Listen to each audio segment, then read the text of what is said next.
there has been a transformation of war in the United States and among Americans that is not yet well apprehended. War becomes a lifestyle, and there are ups and downs, but you're always fighting. So the fact that you win or not becomes less relevant. It's the fact that you're doing it. I think the emergence of video gaming and the popularity of games like Battlefield 1 and Call of Duty, it means that there's an entire understanding of war today that is defined by the adrenaline pumping first-person shooter. So it's the fact that we're out there flexing, dropping bombs. It's the doing of it rather than the outcome. And added to that, the doing of it is something that we all experience as a little thrill, It means, in one sense, that we don't take war seriously. Is that perhaps sort of packaged up in your number 3 one, which was we live in a peak war legend? Yeah, peak war legend. And what is that, if you could explain? A peak war legend is where the transcendental achievement of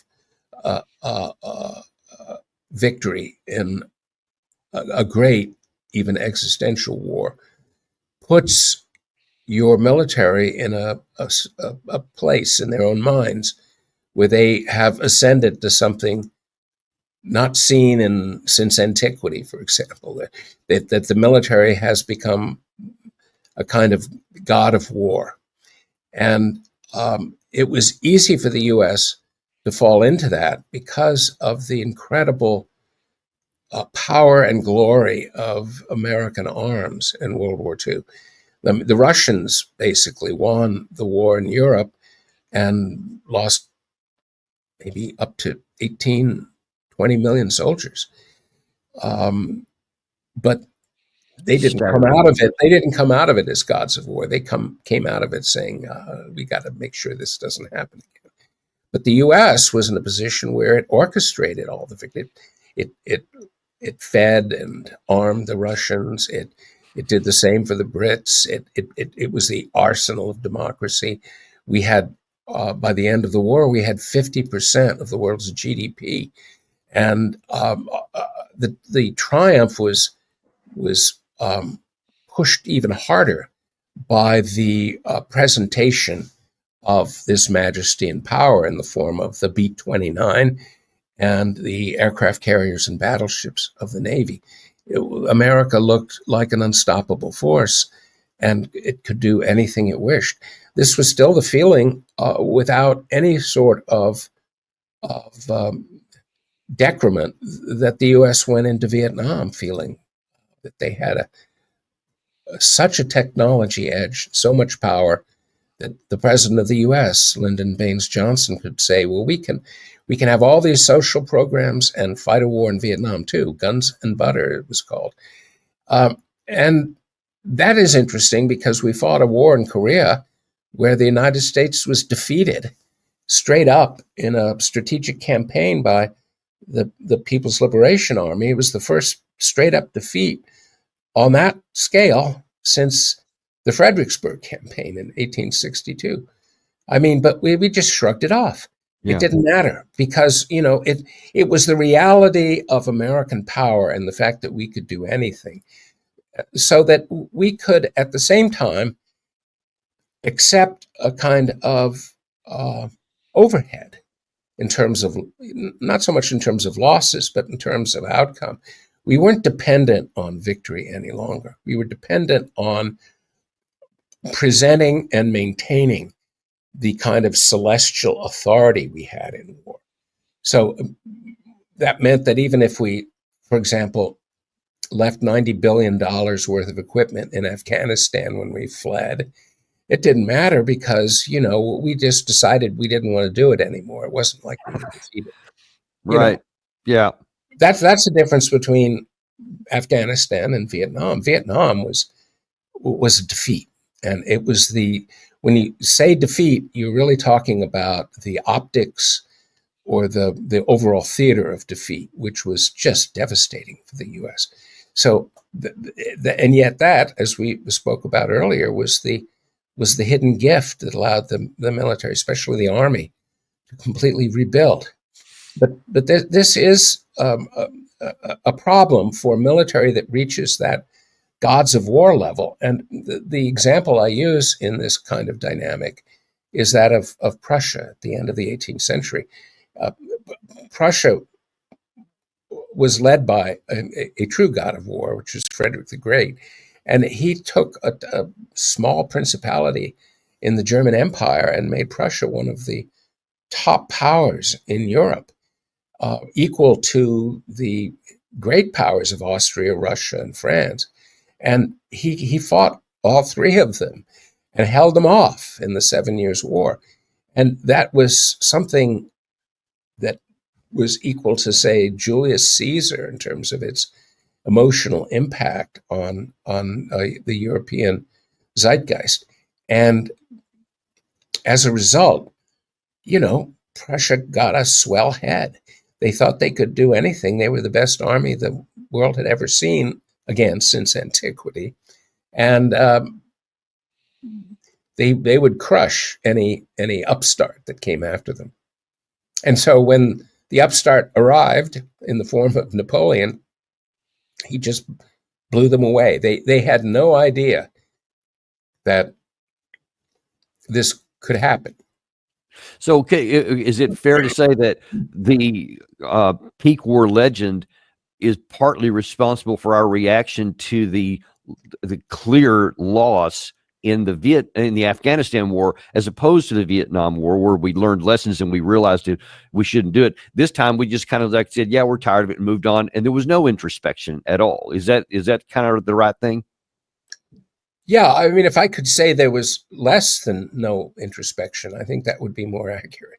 But you can't get into Less negative than numbers. none. See, the thing is, I was teaching strategy at the Naval War College for 7 years, and I got to know a lot of field grade officers who'd been on 9, 10 tours. They were beat. They were tired. And it was awful to talk to them and listen to their stories, and then also realize that we'd fought this forever war, we're still fighting it in many ways. And all it did was degrade our military capability. There's a point here, too, that needs to be stressed, that if you're fighting all the time, you're not necessarily getting better. This is the hidden downside to a forever war, is it grinds you down, it wears you down. And I think that's one of the reasons the U.S., meaning the imperial administration under Mr. Biden, reached so eagerly for a proxy war in Ukraine, where it could fight Russia and not suffer any casualties, and yet benefit amazingly from it. Well, that hasn't happened, but that was, I think, the subtext going on. I see. So, in the interest of time, I'm going to skip the fourth one, your fourth point, which was haul it out by competing agendas at home. We could probably spend a whole session on that, but I want to move on to really where this leaves the United States, because you basically say, and as you did in the subhead there, that we're on the path to self-destruction, and you say toward the end here that the senior military leaders deserve some of the blame for deterioration. And so before I move to who you give the bigger lion's share of that blame to, I want to ask, what have the military leaders done to deserve that charge? They have done nothing. In fact, it's worse than nothing, in the sense that we took Ukraine under our wing. We were going to train up the Ukrainian army, which we'd been doing since 2014, but we were going to give them all of the wisdom we had of this fantastic maneuver doctrine, the kind of legacies of the old airland battle that the U.S. That were the keys to victory, the new C4ISR, which we would give to them, all the rest. And we didn't really train them very well. If you've read the stories about Ukrainian units coming over into European, Germany, France, Britain, the training they received was just by the book, which reveals that all of the doctrinal vitality that had existed in the 1980s and early 1990s had hardened into a kind of sclerosis. And this is one of the things that happens in the mind. So the first thing to say is that you can't see this hardening of the arteries in terms of your thinking. You can't see how your thinking has slowed down. And the fact that you were so successful once upon a time means that there is no real urgency to reform, or reform is accepted at the margins or in terms of new weapons. It's always new weapons. And then, of course, the success has created a social reward structure within leadership. So people who are pushing things, pushing for change, like Colonel McGregor, they're the ones who are eased out. And the result is that success creates an unmoving barrier to change. And that always means that the former top dog is always playing catch up. And I don't just mean catch up as in say, oh, China's outbuilt us at sea. I'm talking about playing catch up in terms of thinking. So much has happened in Ukraine, and yet look at how slowly we're responding. Look at how Mike, there was a I don't know if you saw it, but there was maybe 2 or 3 weeks ago, there was the publication of an updated U.S. armored tactical doctrine for the company level, I think it was. Yeah. And it was roundly mocked in both Russia and Ukraine because they said, you're teaching people to do stuff. It's like you said a second ago. I looked at it, and it was marginally different than what I had been trained when I was an armor officer. And they said this, you're living in a fantasy land. This will never work in today's modern battlefield. And yet there it is printed. That's our doctrine. That's our update. This gets into another little wrinkle that should be brought up, and that is that it was a double gift to Russia that they blew the initial phase of operations, because not only did it give Russia the urgency and the awareness that they've got to completely turn things around and do things differently, but it also inserted into the American mind and the collective mind of military societies in the U.S. that the Russians were ignorant, primitive automatons. They couldn't do anything right. So we were then less disposed to look seriously when they did start all of this rethinking. And instead we said, oh, they're scrambling, they're running out of missiles, they're in desperate straits, they can't clothe their soldiers. We got into the worst kind of state of mind that you can be in, which is to have contempt for your enemy and to think that they're a lesser adversary. And we have suffered for that, and we're going to lose as a result of that. So there's so many ironies here, but the main bottom line is there's no way we can do anything positive now to get better until we suffer a big humiliation. Yeah, we'll get to that in just a second. But before we do that, I wanted you said you put some blame on the military leaders for reasons you just articulated, but you give more blame to the civilian leadership. Why is that? Well, the civilian leadership, such as it is the most narcissistic node in the imperial court of the U.S. today. They're all petty place seekers, to borrow from the Suetonius.